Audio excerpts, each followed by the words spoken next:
आजकल आप जो यूज कर रहे हो वो कर रहे हो यूपीआई ट्रांजैक्शन। आप केवल डिजिट को भेज रहे हो और डिजिट आ रही है, ये रुपया नहीं भेज रहे हो। इसका मतलब ये है कि बैंक बंद तो पैसा बंद। फिर आएगा सीबीडीसी जिसका नाम है सेंट्रल बैंकिंग डिजिटल करेंसी।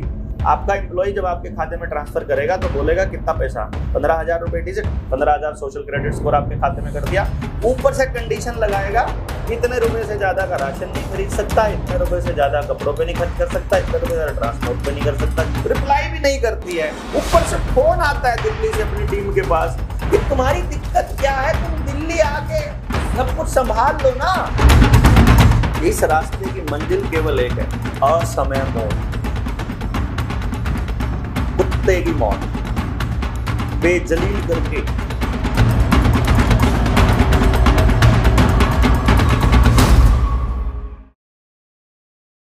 अभी चांदी का सिक्का 1 रुपए का है जो आपने बताया, मान लीजिए ये करीबन 1500 के आसपास का समय होगा। ये तांबा का, मान लीजिए इसकी कीमत अभी अगर देखी जाए तो 10 से 12 रुपए हो सकती है इसको बनाने की कीमत। कागज है, इसको मान लेते हैं हम कि 5 रुपए छपाई लगती है, 3 रुपए लगता है मान लीजिए मोटा मोटा। पर ये तो वो है जो हमारे हाथ में है, हम इसे देख सकते हैं, छू सकते हैं, समझ सकते हैं, एक दूसरे से लेन देन कर सकते हैं। अब ये डिजिटल जो करेंसी आ रही है वो तो ना छू सकते, सिर्फ फोन से हवा में जा रही है, हवा है, उसमें पैसा लग नहीं रहा, तो क्या उसको उतना ही माने? वो क्या मतलब, थोड़ा डिटेल, थोड़ा गहराई बताइए। देखिए, 2 चीजें हैं अभी आपके सामने। एक वो जो आजकल आप यूज करते हो, आजकल आप जो यूज कर रहे हो वो कर रहे हो यूपीआई ट्रांजैक्शन। आप केवल डिजिट को भेज रहे हो और डिजिट आ रही है, ये रुपया नहीं भेज रहे हो, ये केवल डिजिट्स भेज रहे हो। उनको आप रुपया समझते हो खाली। मतलब मैं थोड़ा क्लियर कर दूं, मेरे बैंक अकाउंट में 10,000 रुपए है, हाँ। मैंने आपको 5,000 रुपए दे दिए, मेरा बैंक अकाउंट में अवेलेबल बैलेंस 5,000 रुपए बता रहा है, ठीक है, तो वो रुपए है ना? कौन बता रहा है? वो बैंक वाले। तो इसका मतलब इंटरनेट गायब हो जाएगा तो पैसा गायब हो जाएगा। इसका मतलब ये है कि बैंक बंद तो पैसा बंद।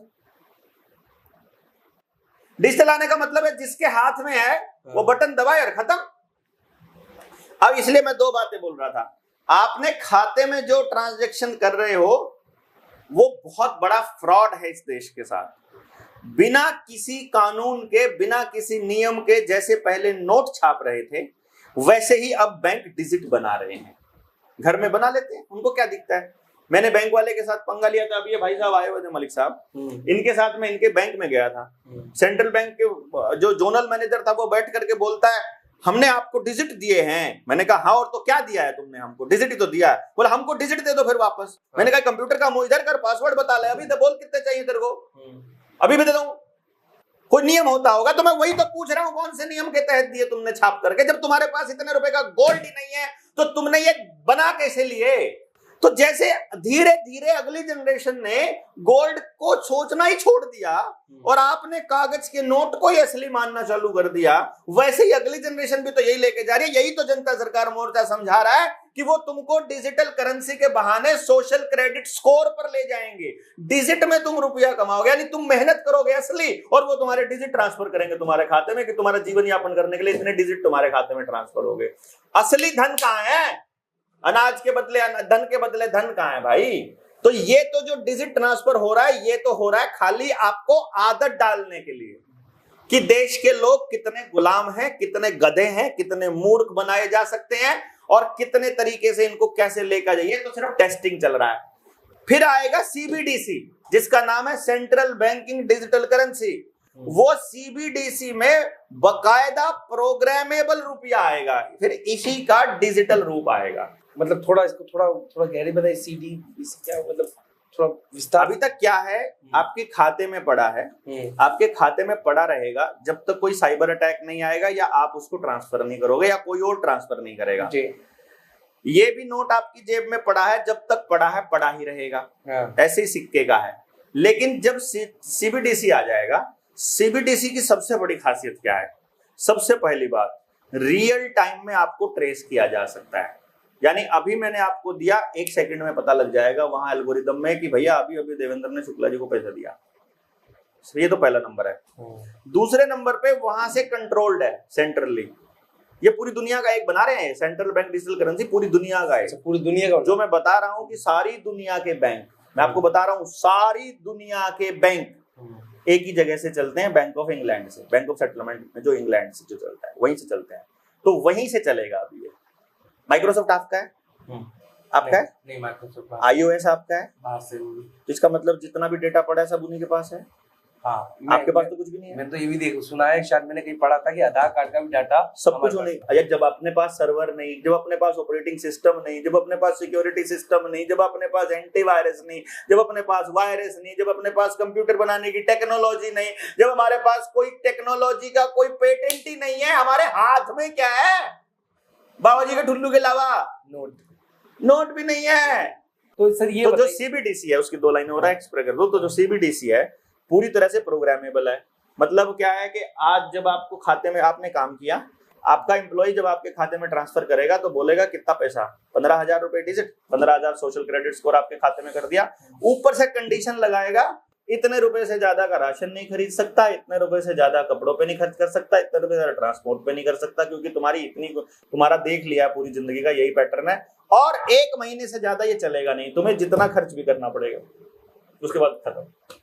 यानी ये जो असल खत्म होने वाला प्रोसेस है वो अब चालू होगा। कि जैसे मैंने आपको कहा था कि ये तो शुरुआत है, ये शुरुआत है। अभी तो आपने देखा, अरे सरकार के खिलाफ बोलने वाला देवेंद्र बल्हारा के पास बैठा था, मोबाइल की लोकेशन बता रही है, दोनों इकट्ठे घूम रहे थे एक ही बाइक के या एक ही कार के अंदर। अच्छा लो जी बंद कर दो, आप अकाउंट में जाओगे, अरे पैसे नहीं है, अरे तुम उसके साथ कैसे चले गए भैया? सरकार के खिलाफत करने वालों के आपका रुपया, आपका पैसा, आपकी मेहनत सब कुछ कंट्रोल करने के लिए ही सीबीडीसी आ रहा है, central bank digital currency, central bank का।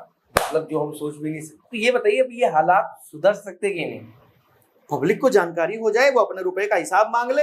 आपके हिसाब से कितने लोगों को पता होगा, भारत में कितने % लोगों को पता होगा? देखो हमारी जो देश की पॉपुलेशन है या किसी भी देश के अंदर बहुतायत, मतलब करीब करीब 85 से 90% लोग ऐसे होते हैं जो किसी बात को वो मान लेते हैं ना, तो बस वो मान लेते हैं, अरे चलने दो ना यार, तुम्हें क्या फर्क पड़ता है, ऐसे ही चलती है दुनिया, पहले भी खूब आए क्रांतिकारी, किसने क्या उखाड़ लिया, काइंड ऑफ। अभी ये देवेंद्र बोलने लगा। तो अभी जो वो मानते हैं, जिसको रुपया मान रहे हैं, वो मान रहे हैं। एक तो ये चांदी वाला लेके चले जाओ, पहले तो उनकी आंख खुलेगी तब।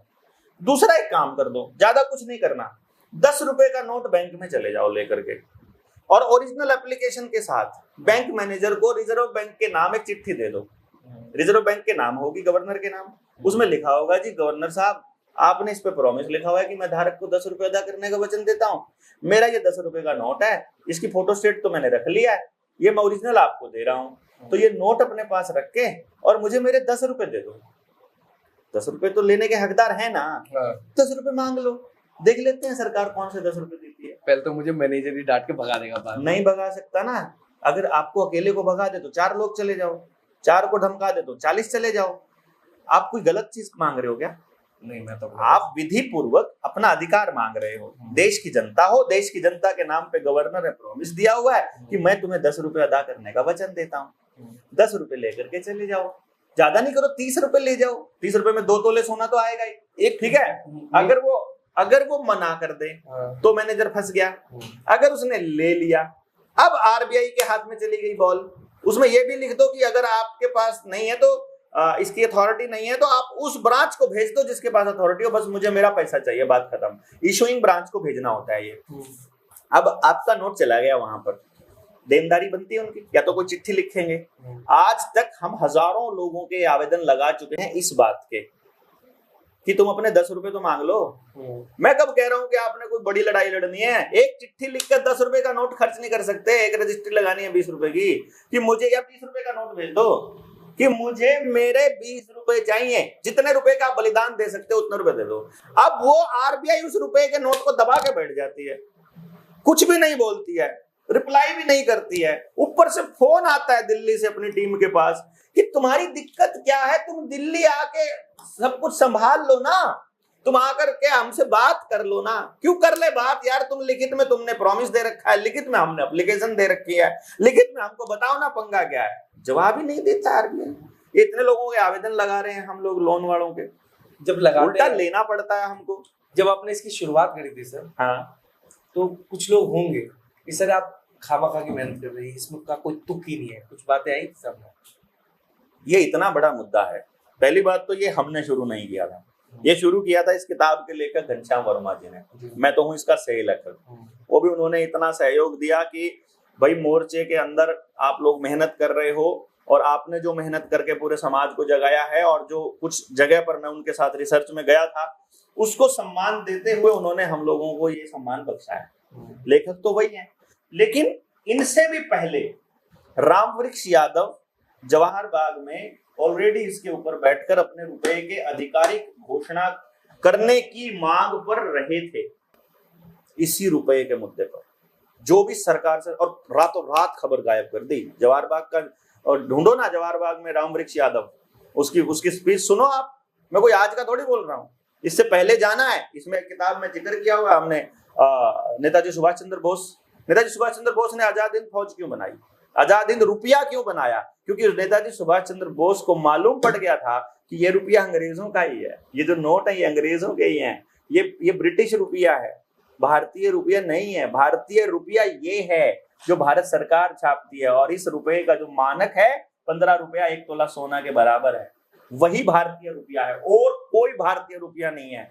जिस नोट के बदले में आपको गोल्ड नहीं मिल सकता वो रुपया नहीं है, चाहे सीबीडीसी हो, चाहे डिजिटल करेंसी हो, चाहे मैं अपनी बस बात खत्म करने की फिराक में हूँ। बस लास्ट एक सवाल पूछ लूँ आपसे कि जिस राह पे आप निकले हैं, लगता है उसकी मंजिल करीब है या मंजिल है ही नहीं, या मंजिल बहुत दूर है? इस रास्ते की मंजिल केवल एक है, असमय मौत,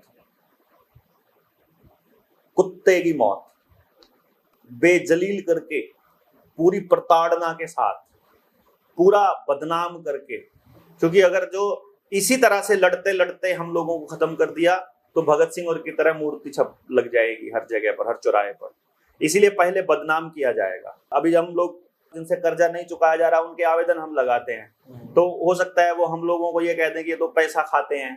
हो सकता है उनको ये कह दें कि ये लोग तो एक्सटॉर्शन करते हैं, ये लोग तो कब्जा दिलवाने वाले हैं, ये लोग तो गुंडागर्दी करते हैं। अभी तक हम फंसे नहीं हैं इनके चक्कर में। अभी तक ये लोग साबित नहीं कर पा रहे कि हम कुछ गलत कर रहे हैं, कुछ अनैतिक कर रहे हैं। किसी भी एक आदमी की अनैतिक होने का इंतजार कर रहे हैं, कोई सबूत ढूंढने का। किसी तरह हमारी गाड़ी में कोई ड्रग्स रख के, अफीम रख के या कुछ ऐसा रख के तब लपेटने का। आपको इन चीजों का भी बहुत बड़ा रिस्क है। यही रिस्क है। सरकारों से लड़ने का रिस्क नहीं है, मरने का भी रिस्क नहीं है, गोली का भी डर नहीं है, डंडों का भी नहीं। टक्कर दे तो आप उसके लिए खड़े हैं, उसके लिए ही तो चले हैं। पीछे से डरे ना, वो जो षड्यंत्र करके मारा गया, जिस तरह से शहीद आजम भगत सिंह आज भी यार आतंकवादी है कागजों के अंदर। ये तो सत्य है। मतलब दुख इस बात का है कि वो आदमी मर गया ये देश को जगाते जगाते, और उसको आज भी आतंकी लिख रहे हैं। ये डर है, आतंकी ना लिखे जाएं, चोर ना लिखे जाएं, कहीं किसी तरह से गलत आदमी ना लिखे जाएं, ये डर है बस, मरने का डर नहीं है।